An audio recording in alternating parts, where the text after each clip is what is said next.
আল্লাহ তাআলা বলেন যে এই ব্যক্তি আল্লাহর সামনে দাঁড়াতে ভয় পায়, প্রবৃত্তির কামনা বাসনা থেকে বাঁচে, মন বলে জিনা করে না, মন বলে চুরি করে না, মন বলে সুদ খায় না, মন বলে ঘুষ খায় না, মন বলে গীবত করে না, মন বলে চগলখড়ি করে না, মন বলে জিনা করে না, মন বলে ব্যভিচার করে না, মন বলে শিরিক করে না, মন বলে সালাত ত্যাগ করে না, মন যত পাপের কথা বলে এগুলো শোনে না, মনের উল্টা চলে, ফা ইন্নাল জান্নাতা হিয়াল মাওয়া, তার ঠিকানা জান্নাত, মাওয়া ছাড়া আর নাই, তার ঠিকানাই জান্নাত।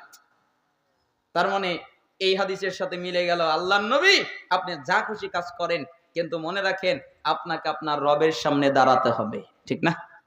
আপনারা কি মনে করেন দাঁড়াতে হবে? সুম্মা ক্বালা ইয়া মুহাম্মদ, অতঃপর বললেন হে মুহাম্মদ, উপদেশ শেষ হয় নাই, আরো আছে।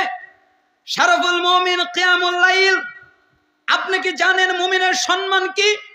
মুমিনের সম্মান কিয়ামুল লাইলে, রাত্রের সালাতে। কেউ যদি চায়, কোন মুমিন যদি চায় আমি সম্মানিত হব, আমি মর্যাদাবান হব, তাহলে তাকে রাত্রে সালাত আদায় করতে হবে। যারা রাত্রে সালাত আদায় করে তারা সম্মানিত, যারা রাত্রে সালাত আদায় করে না ওরা সম্মানিত নয়। আচ্ছা, কিয়ামুল লাইল, তাহাজ্জুদ, এটা কি শুধু রমাদানের আমল নাকি রমাদানের পরেরও আমল? রমাদানেও করবেন, রমাদানের পরেও করবেন। এটা শুধু রমাদানে করবেন এমনটা নয়, রমাদানের পরেও করবেন। যারা ইজ্জত চায়, মর্যাদা চায়, সম্মান চায়।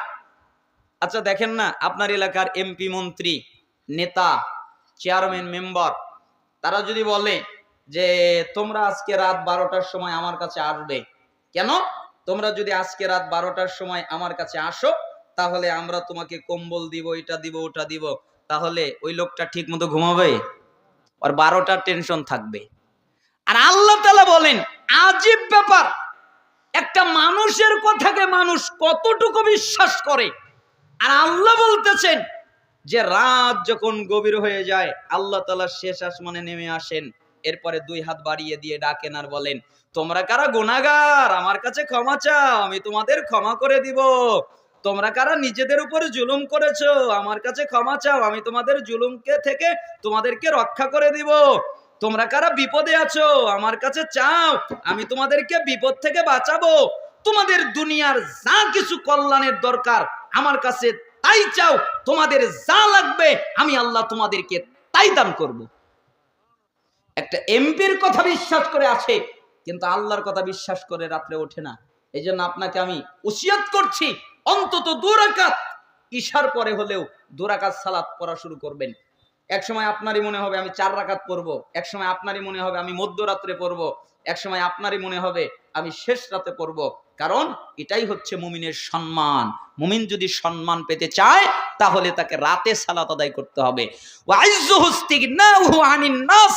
আর তোমরা কি জানো তার ইজ্জত কি? ইজ্জত কোনটায় এটা কি জানো? মানুষের প্রতি মুখাপেক্ষী না হওয়ার মধ্যে। আব্দুর রহমান আমাকে না দিলে আমি বাঁচতে পারবো না, আব্দুল্লাহ আমাকে না দিলে আমি বাঁচতে পারবো না, আব্দুল কুদ্দুস না দেখলে আমি চলতে পারবো না, ও যদি আমার দিকে না তাকায় আমি কিছু করতে পারবো না। এটার নাম মুখাপেক্ষী? এটা নয়। সে মুখাপেক্ষী যদি হয় তাহলে একমাত্র আল্লাহর দিকে হবে। কেন? পৃথিবীর মানুষের কাছে যত চাইবে পৃথিবীর মানুষ তত বেজার হবে, আর পৃথিবীর মানুষের কাছে যত না চাইবে পৃথিবীর মানুষ তত খুশি হবে। আর আল্লাহর কাছে যত চাইবে আল্লাহ তত খুশি হবে, আর আল্লাহর কাছে যত না চাইবে আল্লাহ তত বেজার হবে। ঠিক না? আলাদা আলাদা চ্যাপ্টার। বান্দা আর রব আলাদা। রবের কাছে যত চাইবেন রব তত খুশি, আর বান্দার কাছে যত চাইবেন বান্দা তত বেজার। তার মানে 5টা কথা বললেন। 1, যতদিন খুশি জীবন যাপন করেন কিন্তু আপনি মারা যাবেন। 2, যার সাথে খুশি বন্ধুত্ব করেন কিন্তু আপনি তাকে রেখে চলে যাবেন। 3, যা খুশি কাজ করেন কিন্তু আপনি তার প্রতিফল পাবেন, আপনাকে আল্লাহর সামনে দাঁড়াতে হবে। 4, মুমিনের সম্মান রাত্রে সালাত আদায় করার মধ্যে। 5, মুমিনের ইজ্জত মানুষের কাছে না চাওয়ার মধ্যে। যারা মানুষের কাছে চায় না তাদের ইজ্জত আছে। হাদিস হাকিম 7921 নম্বর হাদিস। এই হাদিসের সনদ সহিহ। আল্লাহ সুবহানাহু ওয়া তাআলা আমাদেরকে এই 5টি নসিহত আমল করার তৌফিক দান করুন। আপনাদেরকে আরেকটা নসিহত করছি, যদিও বা এই নসিহতটা সবাই করে থাকে, তারপরেও আমি রিপিট করছি আপনাদেরকে স্মরণ করিয়ে দেওয়ার জন্যে। আরেকটা হাদিস বলতে গেলে আমার অনেক সময় লাগবে, এজন্য আমি এই নসিহতটা করছি। আচ্ছা, আপনারা দেখেন নাই রমাদান মাসে তারাবির সালাতের সময় মসজিদ ফাঁকা না ভরা? ভরা না?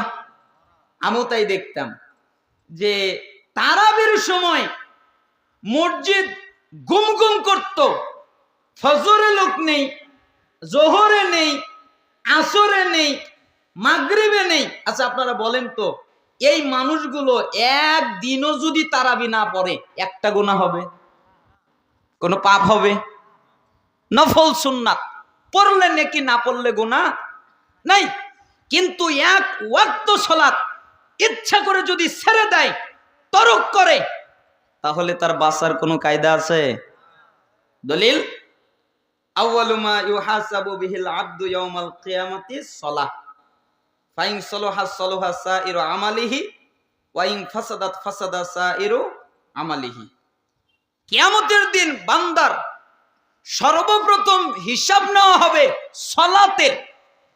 যার সালাত টিকে যাবে তার যত ইবাদত আছে সব টিকবে, যার সালাত টিকবে না তার যত ইবাদত আছে সবগুলো বাতিল হয়ে যাবে। সালাত আছে, সব আছে, সালাত নাই, কিচ্ছু নাই। আচ্ছা দেখেন না, জেলেরা মাছ মারে না, নদীতে নদীতে মাছ মারে না, তারা একটা পুটলি রাখে। কেন? পানির মধ্যে মাছটা ওই পুটলির মধ্যে দেয়। আচ্ছা এবার বলেন, ওই পুটলিটা যদি কাটা থাকে তাহলে মাছগুলো কোথায় থাকবে? থাকবে ওই পুটলি? আরো বোঝেন,